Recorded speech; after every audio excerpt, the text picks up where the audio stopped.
Welcome back to how they can fix blank in Warhammer 3. This week we're going over the Beastmen. Now the Beastmen have been a little bit on the lower end of powerful ever since they were added all the way back in Warhammer 1, and porting them over to Warhammer 2 with all the new and reworked factions has just highlighted even more how terrible they are and how much they need a rework. Now it's pretty much guaranteed that we are getting a rework, and it's also pretty much guaranteed that anything that I say here most likely is not going to be included because I imagine all the groundwork's been laid already. But nevertheless, I thought it would be fun to take a deep dive into the Beastmen and figure out how I would personally rework them. Which reminds me, all these solutions are from my own experiences and opinions. I don't know much about lore, so if anything is super offensive in that department, I apologize.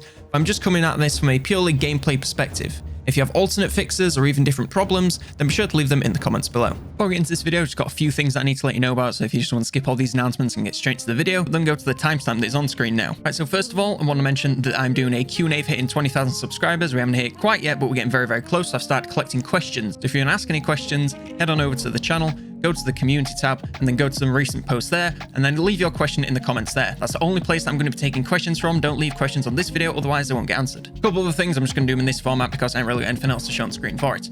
So, first things first, I'm starting a new job in May, which is kind of poor timing because, you know, Warhammer 3 news is meant to be at that point, but, you know, what can you do? It's just how it's fallen. I'll manage, okay? YouTube's going really, really well. It's doing better than I ever thought it would. I never thought that I would get to 18 or nearly 20,000 subscribers. I never thought I'd get to 100, okay? I never thought I'd make any money off YouTube whatsoever. I thought I'd just be on, you know, 6 views a video for the rest of my life. So anyone that's watched anything ever at all, even if you've just viewed a video once, I thank you from the bottom of my heart, because literally without you, I wouldn't be here. And so extra special people, sometimes people that take it a little bit too far, talking about you, Kobe, who buy merch, who sub on Twitch, who gift subs on Twitch, who do anything that is supporting the channel beyond just viewing it.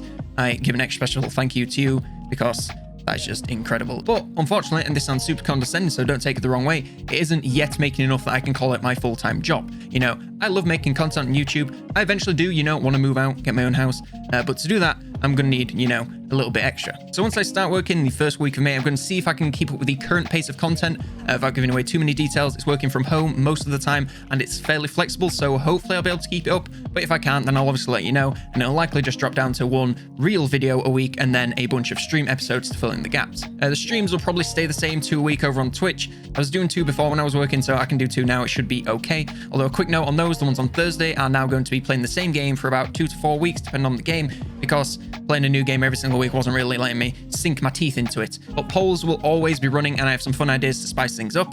I recently figured out how to play and record PlayStation 2 games, and I have a bunch of those, and I have some games that I'd really love to show off to you guys. Currently shaping up to start XCOM 2 on Thursday, but if you want to change that, then you can vote in the Discord, link in the description as always, and if you want to check that out, I'll of course be streaming it over on Twitch. Okay, now I've complained about not having any money, I'm going to give you a load of ways you can give me some. For real, everything that I'm about to mention here is completely optional. You don't need to do any of this. This is just if you want to support the channel and also get some kind of cool stuff. So on Friday, we launched the new Sexy Grom merch, also known as the thickest one. It was great art drawn by Awesome Jedi on stream last week on Sunday. It was fantastic. You can get it in all sorts of different items. You can get it on socks, hoodies, t-shirts, stickers, and mugs. You can get it in a bunch of different colors, and also everything on the store. I've gone through and reduced all the pricing because like £20 for a t-shirt was a little bit ridiculous, so I've notched it down to as much as I possibly can without, you know, literally losing money on it. Also, if you want to use the code SEXYGROM for 10% off anything on the store, that is valid until the end of this month, so be sure to use that before it runs out. I'm also starting a new supporter shoutout system, which basically means that the end screen is changing to shoutout supporters. So you're going to see that in this video. I think it looks fairly decent if I do say so myself, and I made it, so, you know, I would think that. So basically all it is are 3 separate tiers of supporters. So the different tiers are the same across all platforms. So on Twitch, tier 1, tier 2, and tier 3 subs are exactly the same as the tier 1, the tier 2, and the tier 3 of the Patreon. Oh yeah, the Patreon's been relaunched. Each tier comes with its own Discord role and a different form of shout out. So either, you know, an actual me shouting you out or just, you know, a text credit at the end of videos. Also, YouTube memberships have been enabled. I've just put the 1 tier on there for now because I'm not really sure how memberships work. So if you want to use that, then it's there. So all of these tiers, again, work on the exact same system. You'll get thanked for the same amount no matter what platform you choose to do it on. I decided to spread it out through a bunch of platforms so that you can do it on whichever platform is the most comfortable to you. And as I said, you don't need to do any of this. Feel free to just watch for free. Feel free to just skip all these announcements. It's completely fine. Okay, I've took up way too much of your time, so get onto the video. Okay, without further ado, let's get into the Beastmen, first highlighting the problems. So, pretty much everything, but more specifically, they have terrible mechanics. They have the 3, the Dark Moon, Vestil Rage, and Chaos Corruption, and all of them are just pretty pointless and really terrible. They also have a tiny roster. They have a single lord type, a single mount, and a single strategy. So bringing some variety to all three of these things would really push them from being really terrible and small and basic to being actually, decent. Now, they are a Horde faction which has a whole host of problems, if you ask me. And I know they aren't the only Horde faction, and I think there shouldn't just be one Horde mechanic shared by all factions, so I'm going to propose a new type of Horde mechanic specifically for the Beastmen. Then when I do my Warriors of Chaos video, then I'll propose one for them too. And finally, their research tree. It's really small, easy to complete quickly, and is completely reliant on Chaos Corruption. Now let's go through each of these problems and figure out how to fix them. So first things first, we have the mechanics, starting with the Dark Moon. It is literally just some bonuses with trade-offs every 6 turns. It's supremely uninteresting and also kicks them while they're down because the upsides have downsides. So I'm going to change the Dark Moon to the Chaos Moon, which, according to the wiki that I've found, is what they call it. Now, during its course in the sky, there is a vile celebration, and Brave Shamans conduct their most powerful rites. So, with that in mind, we're going to spread out the bonuses you get, so instead of every 6 turns, it's every 25 turns. Now, every 25 turns, there is a Chaos Moon, so you go to the Brave Shamans and they perform a rite of your choice to buff the faction. This is very similar to Grombrindal's mechanic, but these bonuses are tailored to the Beastmen. I think it'd be fun for these buffs to start out really strong and then get weaker up until the next moon cycle, so that you aren't just crazy strong or slightly buff for the full duration. It means that you have some really great bonuses and then they taper off gradually over time. So the 4 choices are similar to the Dwarves. I'm not going to go into too much detail on this. So one that buffs units in battle, one that buffs the Horde, which of course I'm going to come around and fix, and one that buffs the leaders of the armies, and then one that buffs something else such as defensive, so maybe a replenishment one, just like they have in the game now. So this keeps things simple whilst giving them some easy buffs, and it's a pretty simple mechanic to implement. You just say, okay, every 25 turns, they pick a buff. Easy as that. Next up, Vestil Rage. Now, it is literally just the old WAG mechanic, which has been reworked because it sucked. So now the Beastmen have this mechanic that hasn't been reworked, and it sucks. So, Vestil Rage is now going to be called the Tenets of Sla, or Slaanesh, because apparently Beastmen can't actually get to the end of the word Slaanesh, so Sla is what they go for. Now, if a Beast Lord is following these tenets, then he allows his horde to become filthy and disgusting, which could be the bottom end of a scale. If they are successful in battle, then the horde consumes the blood of their enemies, which induces euphoria and becoming gore drunk, which can be the top end of a scale. This new scale can have several tiers and get filled using a currency simply known as gore. Gore is gained via battling and is consumed at a steady rate, similar to reputation. So being such a generous lord that allows his followers to indulge in this Slaaneshi culture would obviously inspire a lot more followers, aka a type of WoW, but it's not because they're the Beastmen, not the Greenskins. So yes folks, instead of ripping off the old WoW mechanic, we're ripping off the new one in kind of a way. So instead of choosing a target for a WoW, the Beastmen will instead become gore drunk on a specific race's blood. Notice how I don't say faction, I say races. So that means only that blood or that gore can satiate this thirst. So during a gore drunk celebration, which will be achieved at the top of the gore scale, only blood from that race will top up your meter and gore will be consumed at an increased rate. During this time, your faction gains bonuses to things such as replenishment, recruitment, and possibly something like regen from all the blood and glory. Maintaining a celebration for long enough will grant you increased bonuses, but also cause the consumption to increase.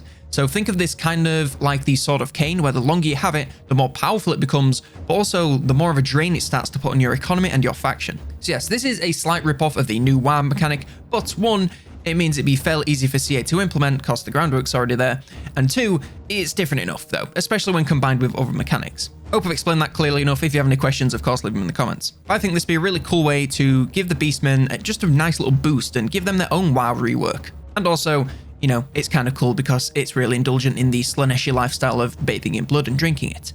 Which brings me to our next one, Chaos Corruption. Now, I hate Chaos Corruption, and if it was up to me, I'd probably just remove this stuff because all of corruption, in my opinion, sucks. It's not nearly as impactful as it should be, given how much some factions rely on it, and it really needs something doing to it.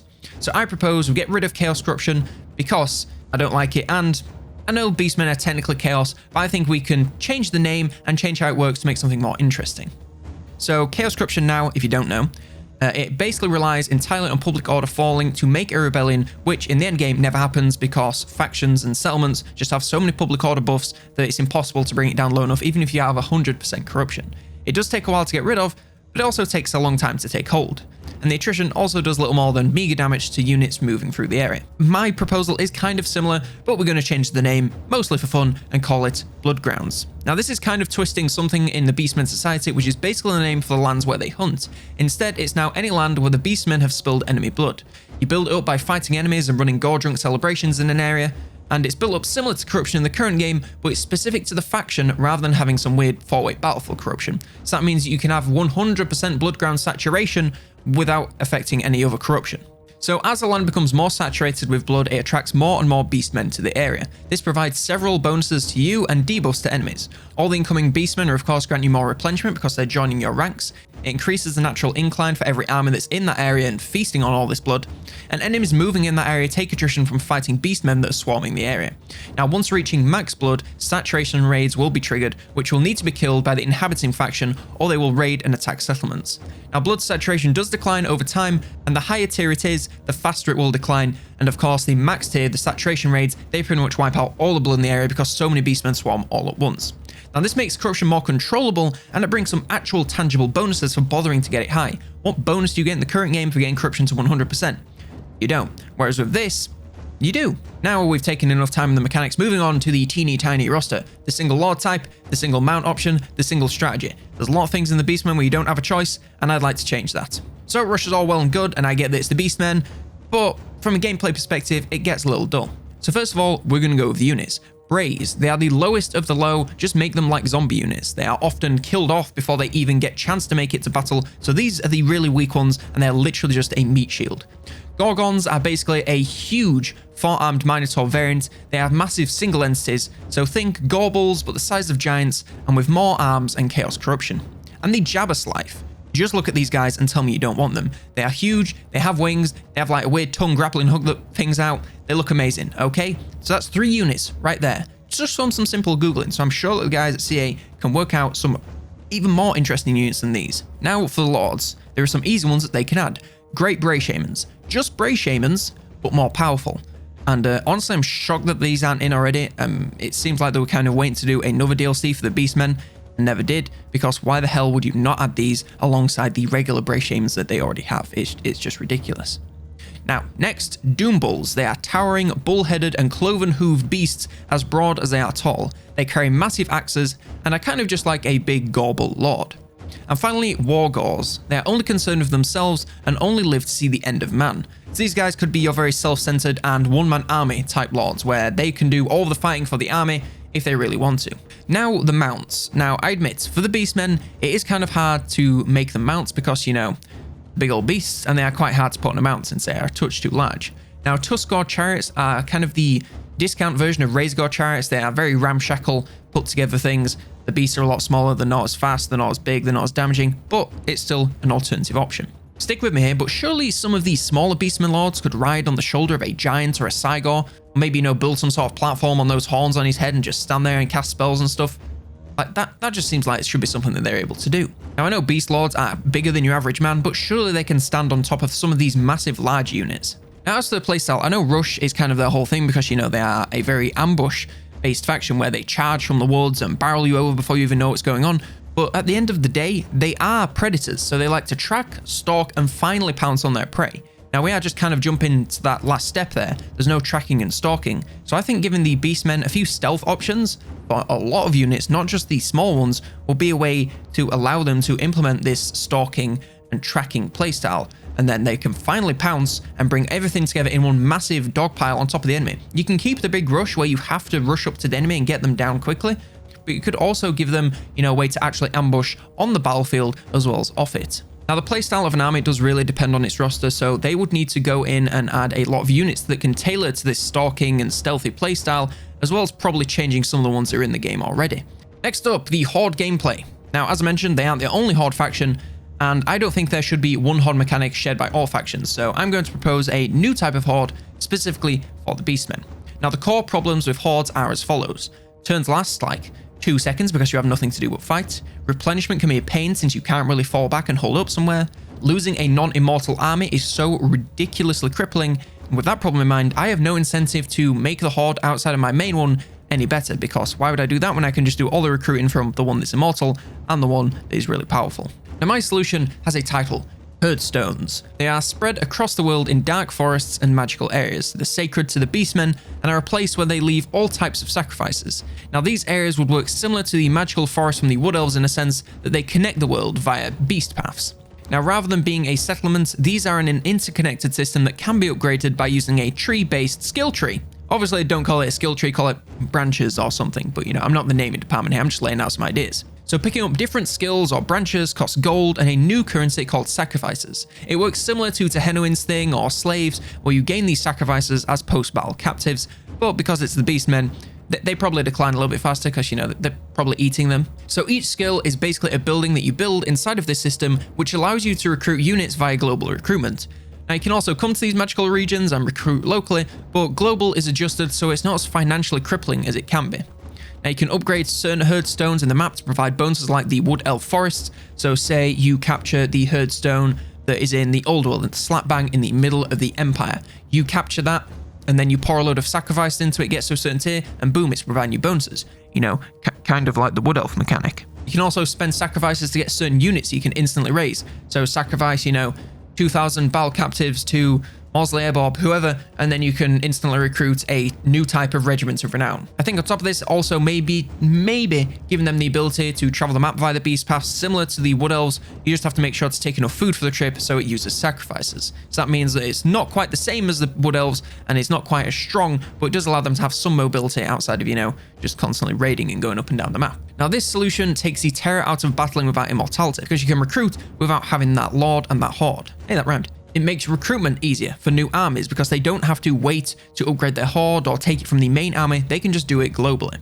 It gives you something central to pour resources into rather than just battling for the sake of battling. We all know that once you get to several 100,000 gold as the Beastmen, you can pretty much do whatever you want and you're never really going to run out. It gives you places to replenish quicker and just makes everything that the Beastmen struggle with into less of a problem. They have central bases that they can semi-fall back to, they can travel the map a lot better, they can recruit a lot better. It just seems to me at least, improve everything.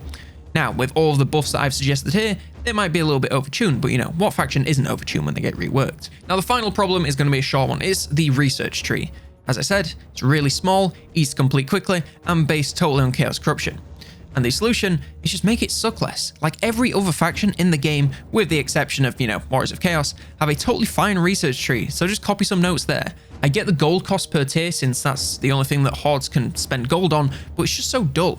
So maybe lock some tiers behind, not Horde buildings, but the new Herdstones buildings. So say once you've upgraded the Herdstone that's slap bang in the middle of the Empire to a certain tier, you unlock a specific research tree that unlocks you a bunch of researches that make you better at fighting against man or grant you certain rewards for fighting against man, and so on and so forth, for having all these Herdstones around the map leveled up nicely. Lock them behind certain branches that you upgrade in the Herdstone, so not only the Herdstones on the map, but the Herdstones under it. There are a bunch of things you can do with a research tree because it is literally just a tree of things. You can lock them behind any number of roadblocks, so honestly, just go mad because, as I said, all the other factions pretty much in the game have a decent one, so just copy some homework there. And that concludes how I would fix the Beastmen. As I mentioned at the start, if you have any alternate solutions or even alternate problems, then leave them down in the comments below. And as I mentioned, if you want to take part in the 20k Q&A and ask me a question, any question at all, then be sure to leave it on that community post I mentioned at the start. Thank you very much to every single one of you that watched this video. If you did like it, then be sure to like the video. If you didn't like it, then, be sure to dislike it. And if you really, really liked it and you know someone that would, then be sure to share it with all your friends. Some extra special thanks to Nifty Norm and Kobe Said So. You guys are absolutely crazy supporters, and I can't thank you enough. If you'd like to get onto this end screen, then you can support the channel in a variety of ways I laid out at the start of the video in that big block of announcements. But yes, that's about everything from me, so for now, I've been COLONELDAMNEDERS, and I will see you next turn.